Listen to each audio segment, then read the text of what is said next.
कोकण. कोकण म्हणजे काय तर महाराष्ट्राची पश्चिम किनारपट्टी.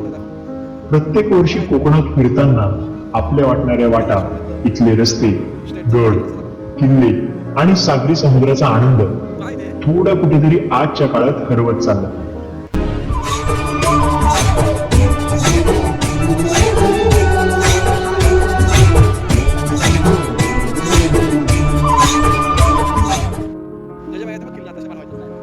भारतातील कोकण हा प्रदेश भारताच्या पश्चिम समुद्र किनारा आणि किनाऱ्याला समांतर असलेली सह्याद्री डोंगर रांग यांच्या मधल्या भागात असलेला भूमीचा पट्टा आहे.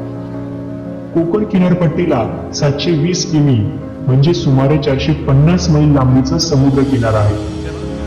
हा प्रदेश महाराष्ट्र, गोवा आणि कर्नाटक या 3 राज्यांच्या सीमावर्ती भागात येतो.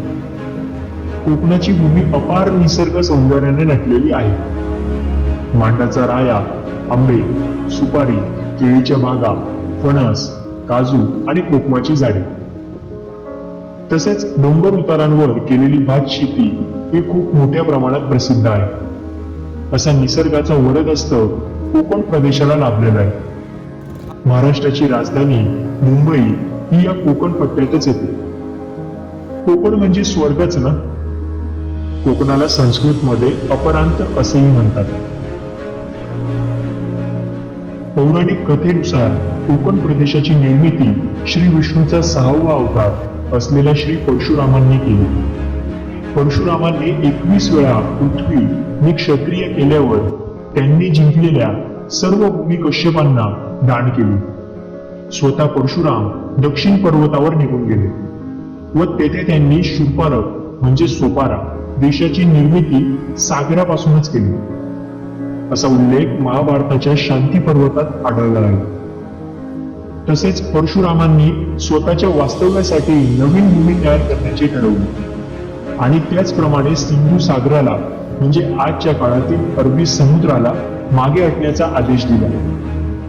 सागराने परशुरामांच्या बाणाच्या टप्प्यापर्यंत मागे हटण्याचे मान्य केले.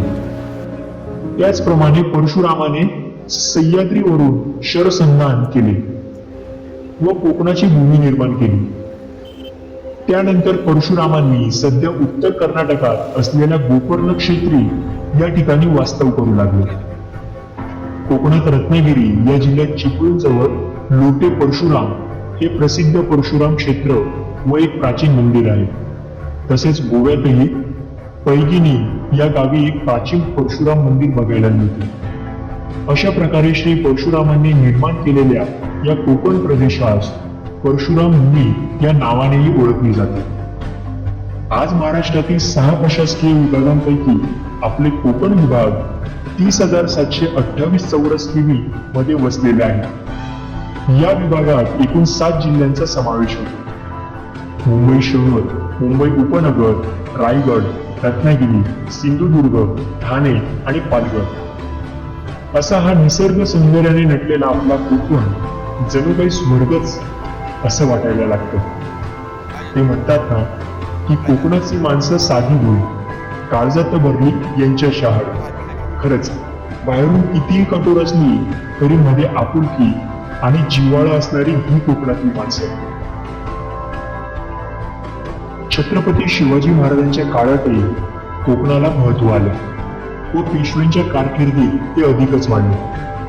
महाराजांनी रायगड, बिरवाडी, मुंगाणा हे डोंगरी किल्ले व तसेच सिंधुदुर्ग, रत्नागिरी, जयगड, कुलाबा, विजयदुर्ग इत्यादी सागरी किल्ले बांधले व दुरुस्तही केले. त्यांनी मालवण येथे आपल्या आरमाराचे ठाणे केले आणि पद्मगड येथे जहाजे बांधण्याचा कारखानाही बांधला. खरोखरच कोकणातला इतिहास आणि संस्कृती आपण पाहिलीच, पण यापुढे खाद्यपदार्थ, मनोरंजन असे इत्यादी माहिती आपण कोकणाची पाहणारच आहोत. खरं तर कोकणातली गोड माणसं, कोकणातील लाल माती, आंबा पोकळीच्या बागा, विस्तीर्ण समुद्र किनारे, सुंदर मंदिरे, घरे सारं काही न्यारच. तेव्हा कोकण आपलोच असा